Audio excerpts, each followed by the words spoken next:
Hey, yo, welcome back. Today, we're checking out some World Cup England fans celebrating videos. You know what I mean? So for my American friends, if you didn't know, England beat Norway. This is Gregory. He says hello. I think he wants to get down now, so I'm going to let him down. We've been checking out this place, Box Park, in London, and we're going to watch them celebrate. We've been watching these folks, and it's like a mosh pit.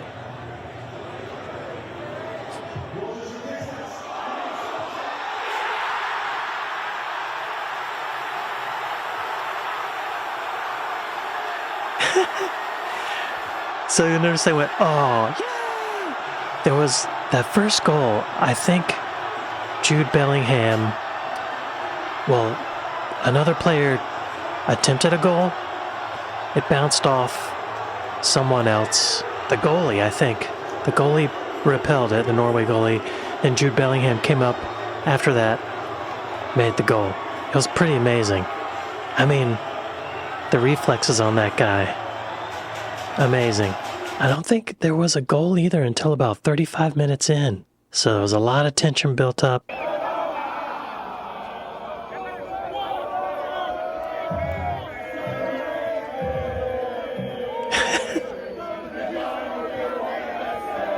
For some reason, Wonderwall has become the theme. I think there was one game where they sang it to the team and it was this big moment. I'm surprised it's not Hey Jude, you know? Jude Bellingham.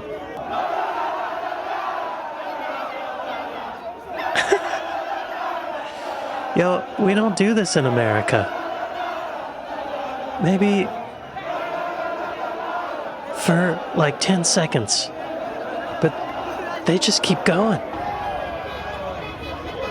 Is this in London? Oh. Oh, okay, those are fireworks.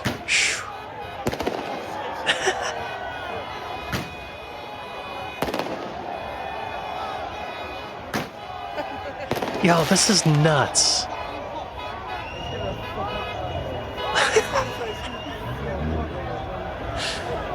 Hey, this guy's just trying to get to work. Scenes at the final whistle.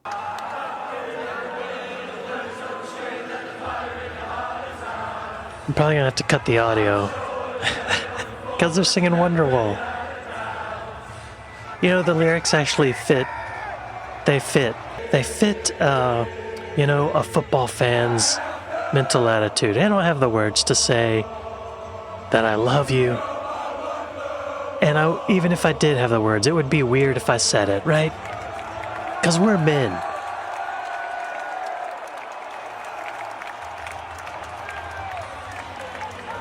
It's a love song.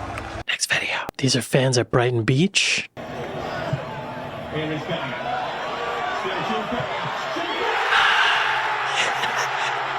They did the same thing. Oh. First a letdown, then cheers.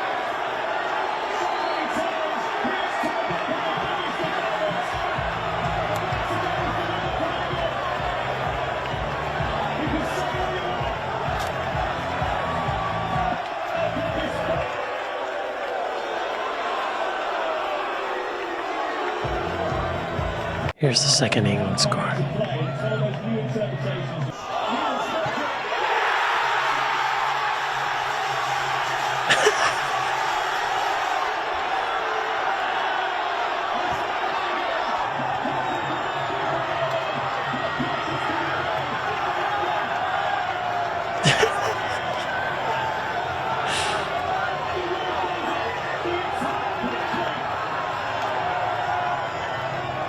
Shirts are coming off.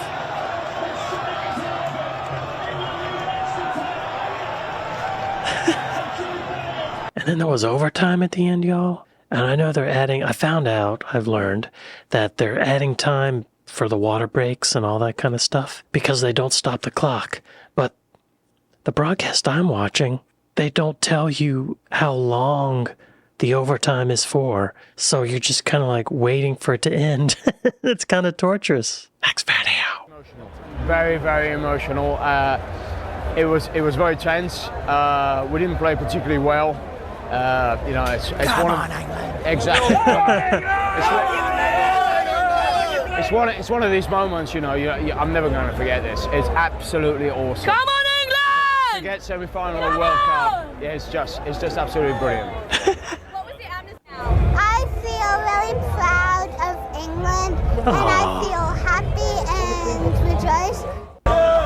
It's over, Cinco! Come on! Let's go, baby! Oh, they're outside the And it was stadium. absolutely beyond description. I mean, honestly, I feel like I won because the experience was a winning experience. Norway fan, American. You could just feel the intensity, and it was all we wanted. My son RJ and I, we said, we just want a great game, and it was a phenomenal game. So we're super happy. Good sport. Let's go, England! I'm sad that they lost, but next World Cup we're gonna win. Good sport. You know, when you've come all the way from England and you spend all that money, and you know, from a kid, you dream of watching England in the World Cup. So this is only my second time, and to see them get through to a semi-final is just something else. It's just, you know, it's indescribable. If you're not a football fan, if you're not football passionate, then you don't get it. This is very, very, very special. Wow, that guy's seen a lot. Next video.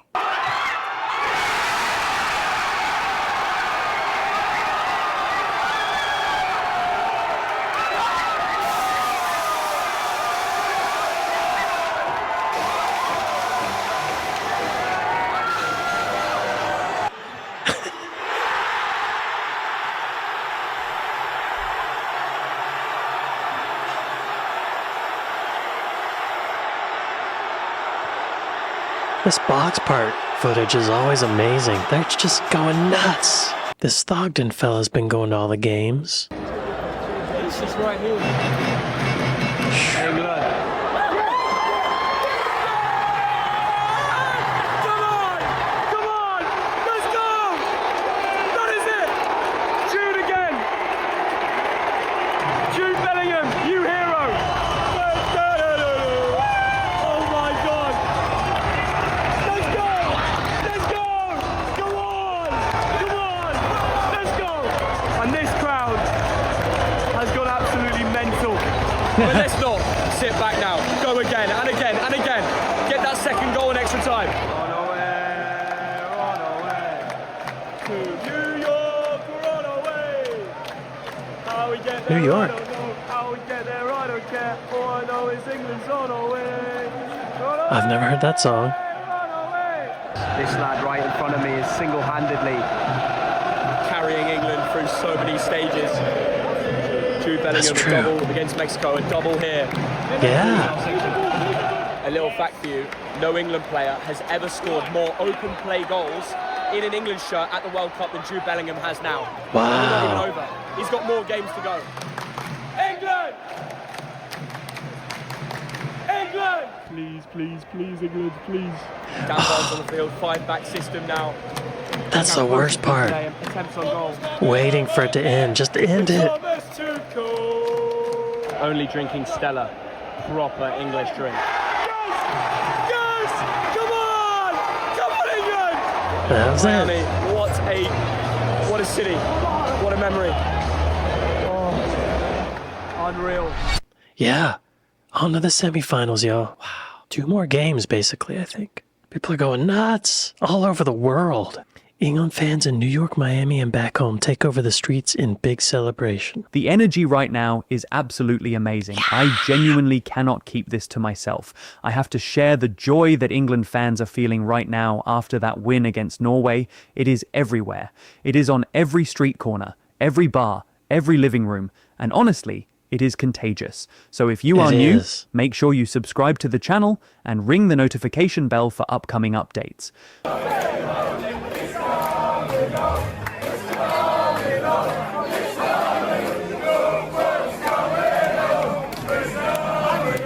I don't know where this is. New York? In New York.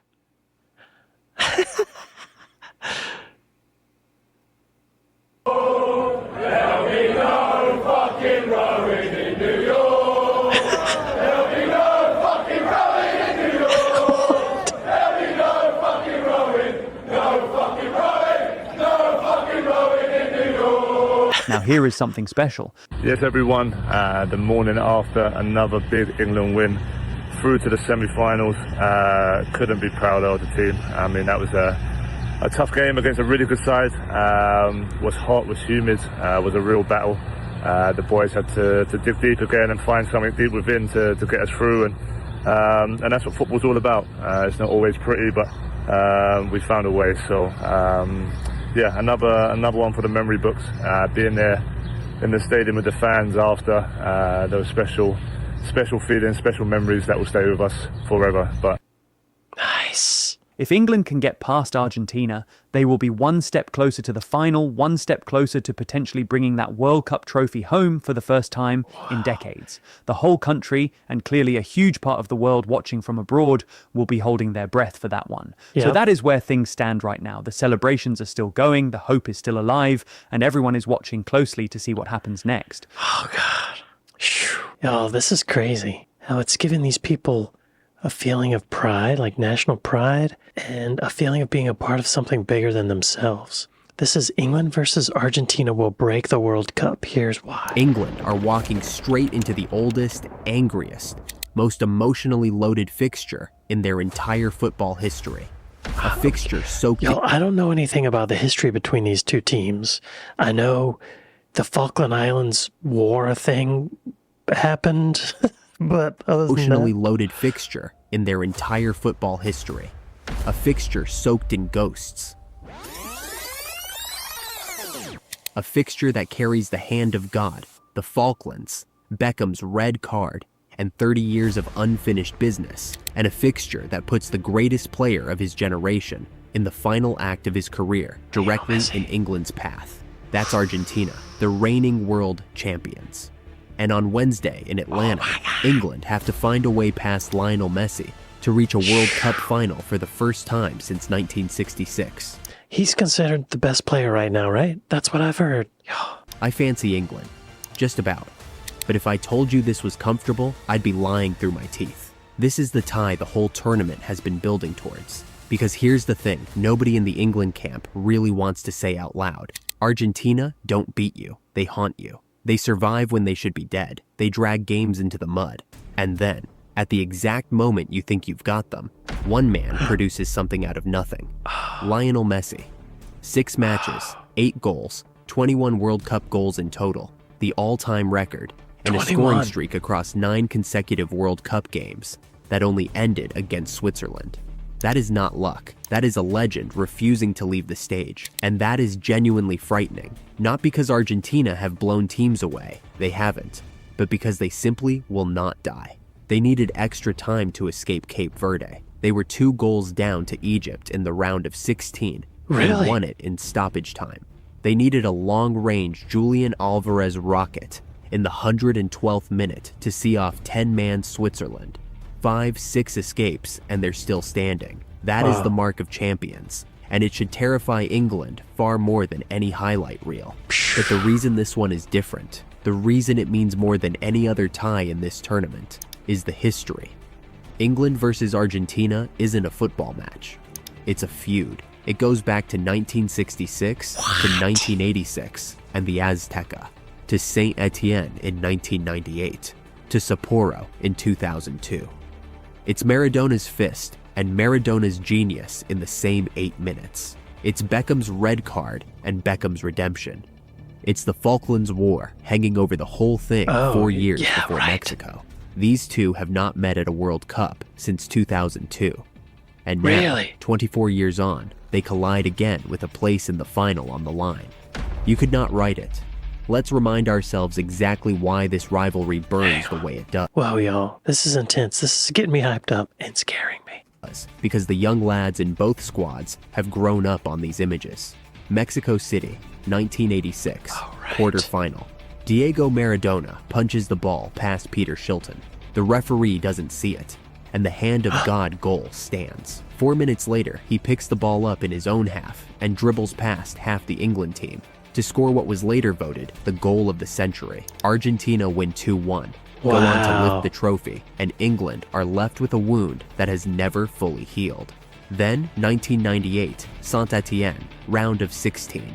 Batistuta penalty, Owen penalty, And then that goal. 18-year-old Michael Owen tearing through the Argentine defense to make it one of England's greatest ever World Cup moments. 18. 2-2 at the break. And then, just after halftime, David Beckham flicks a leg at Diego Simeone, gets sent off, and England play the rest of the night with 10 men before losing on penalties. Beckham became public enemy number 1 overnight. In 2002 in Japan, he got his revenge. A penalty down the middle, 1-0 England, and Argentina crashing out of the group. Redemption, atonement.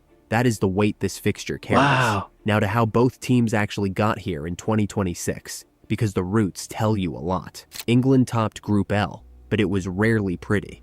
This is dramatic. Penalties and goals that shouldn't have been counted, red cards. Opened with a wild 4-2 win over Croatia, Harry Kane with a brace, Jude Bellingham and Marcus Rashford also scoring. Then, for the 4th tournament running, they drew their second game 0-0, a flat afternoon against Ghana that had Thomas Tuchel demanding a reaction. They got one, a controlled 2-0 over Panama to finish top. Then, the knockouts turned up the heat. In the round of 32 against DR Congo in Atlanta, England went a goal down and looked in real trouble until Harry Kane produced 2 late goals to drag them through 2-1. Then, Mexico, and an instant classic in Mexico City. That was amazing. Jude Bellingham scored twice in the space of 2 minutes. Kane added a penalty, and England held on for a 3-2 win despite Jarell Quansah being sent off. And in the quarterfinal in Miami, another test of nerve. England fell behind to Andreas Schjelderup's early strike against Norway before Bellingham leveled just before the break and then struck again in extra time to win it 2-1 and send Erling Haaland home. That's the reassuring part about this England side. Even when they're second best for spells, even a man down, even behind, they find a way. Harry Kane has been ruthless. 6 goals, and now England's all-time World Cup scorer, past Gary Lineker. And Jude Bellingham has been sensational. 4 goals from midfield, braces against both Mexico and Norway. The first player to score 2 or more in consecutive World Cup knockout games at the same tournament since Maradona in 1986. When those two click, England don't need to be perfect. They just need moments. Now Argentina, and their road has been survival, pure survival. They swept Group J with a perfect 9 points. Messi with a hat-trick against Algeria on his 200th cap, before comfortable wins over Austria and Jordan. Then, the knockouts became a series of near-death experiences. Cape Verde, the Cinderella story. I've not been following Argentina at all. I've just been watching England, and I watched Scotland and the United States. I've not been following Argentina. Took them to extra time in the round of 32 before an own goal in the 111th minute rescued Argentina 3-2. Egypt led 2-0 in the round of 16 before Argentina roared back through Christian Romero, Messi, and an Enzo Fernandez header in stoppage time to win 3-2. They were down the quarterfinal. Argentina labored against Switzerland. Alexis McAllister heading in a Messi corner early before the Swiss equalized.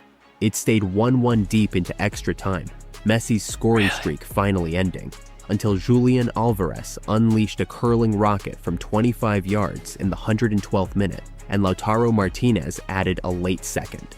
3-1, into a 6th straight semifinal.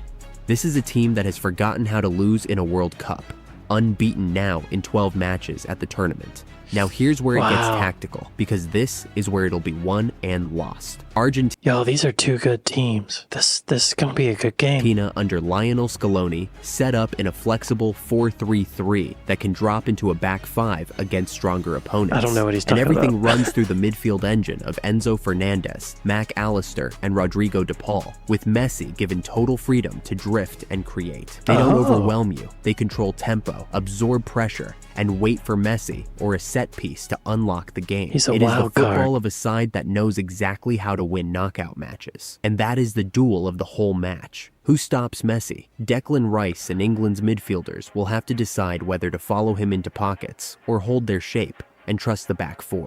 Give him a yard, 1 yard, and he threads the pass that ends your tournament. But Argentina's reliance on him is also their vulnerability, because if England can crowd him out the way Switzerland nearly did, the goals can dry up. The knockout I hope England is watching that Switzerland game and figuring out some strategic moves, you know? has been almost entirely Messi powered, and that is both Argentina's greatest strength and their biggest question. Around Messi, there's real quality. Mac Allister and Fernandez give them Premier League steel in midfield. De Paul is the tireless motor, and up front, Alvarez and Lautaro Martinez offer genuine threat, both of whom stepped up against Switzerland when Messi couldn't.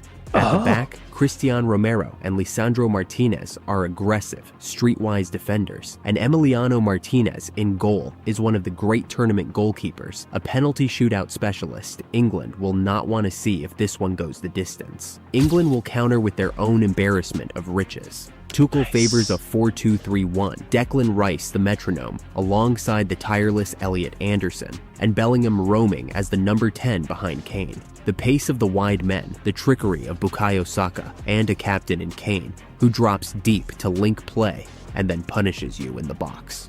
The question is whether England can be patient enough, because Argentina will happily let them have the ball, sit compact, and strike on the counter through Messi. That's the puzzle. England have shown they can grind out ugly knockout wins. Argentina have shown they win the ugly ones too. And that's the psychological weight of this whole tie. England have the deeper, fresher squad, and Argentina have been dragged to extra time 3 times already. A 39-year-old Messi carrying enormous minutes in his legs. Okay, he's getting up there. I mean, 39's not old, but, well, you know. But he said, England's a deeper team, so they really have more of their players are stronger. Fatigue could be decisive in Atlanta's heat, but Argentina have something England have never quite had against them. The scar tissue of history, the belief that in these exact fixtures, somehow, some way, it always breaks their way. That belief is real, and it's dangerous, which is why the first goal is everything. Argentina score first. They can sit even deeper, protect the lead, and make England chase. And that's when Messi in transition becomes lethal. But England score first, and it becomes very hard for a tiring Argentina to open up and force the game the way they'd need to. Get your nose in front, make the champions come to you, and England's superior legs in the closing stages could be the difference. There's a squad note for Tuchel too, because Jarell Quansah returns from suspension after sitting out the Norway game, giving England options at the back. Been Jordan Henderson remains chilling. out of the tournament after breaking his wrist celebrating the Mexico win. Reshuffling a defense against Messi is nobody's idea. I heard about that, but I had not seen the footage. I wish I didn't see that. That hurts. Idea of fun, but England at least go into this one with their key men available and Bellingham in the form of his life. And you look at the goal-scoring picture, and it tells the story of the tie. For Argentina, it flows almost entirely through Messi. 8 goals, the beating heart of everything, with Alvarez and Lautaro chipping in late. That clarity is a strength, but it's also a worry, because smother Messi and the supply could vanish. England, by contrast, spread it around. Kane's 6, Bellingham's 4, with Saka, Rashford, and others all capable. That depth might just be the edge in a match of tiny margins. Control versus destiny. The deepest, freshest squad left in the tournament against the most decorated player in history in his farewell act. And a champion side that simply refuses to be beaten. England's collective quality and big game hunger against Argentina's belief. Their game. Yo, this is going to be a good game. So Argentina's weaknesses, their main strength is Messi, the one guy. And they have all this confidence going into it. They think they're going to win. England's advantage is that everybody's talented. Anybody could score. And they're hungrier. They want this so bad. Game management and the once-in-a-lifetime genius of Lionel Messi. And it all unfolds under the lights in Atlanta, in a fixture carrying 60 years of English hurt and 40 years of Argentine folklore. England are marginal favorites, backed by the data and the fresher legs. Also, y'all, Atlanta is an air-conditioned stadium. They're going to have that roof closed. It's going to be nice and cool. It's not going to be hot, like in Miami or Mexico. Semi-finalists in 2018, Kane in ruthless form, Bellingham peaking at the perfect moment. Everything points narrowly to England, and yet, this is Argentina. This is Messi's last dance. This is the rivalry of Maradona and Beckham and the hand of God. And if there's one team in the world capable of breaking English hearts all over again, capable of making history bend their way one final time, it's this one. By the time the final whistle sounds in Atlanta, one of these two giants will already be dreaming of a World Cup final in New York. Either England finally exercised the ghosts of 1986 and 1998 and marched towards a shot at ending 60 years of hurt, or Messi writes one last impossible chapter and drags Argentina to the brink of back-to-back titles. If you want more breakdowns like this, the tactics, the data, the history inside That's the interesting, match, yeah. subscribe and drop your prediction below. Who goes through, England or Argentina? Yo, I'm liking and subscribing to that because that was a very good breakdown. Be sure to go to Matchday Moments and like and subscribe. Okay, that got me hyped up, y'all. So we saw some celebrations. We saw what's coming up. I'm posting this video on Tuesday. The game's tomorrow. Be sure to watch. I'll be watching. Well, y'all, I'd like to thank my patrons. I'd like to thank my Buy Me a Coffee folks. Thank y'all for watching this with me, and I'll see y'all next time.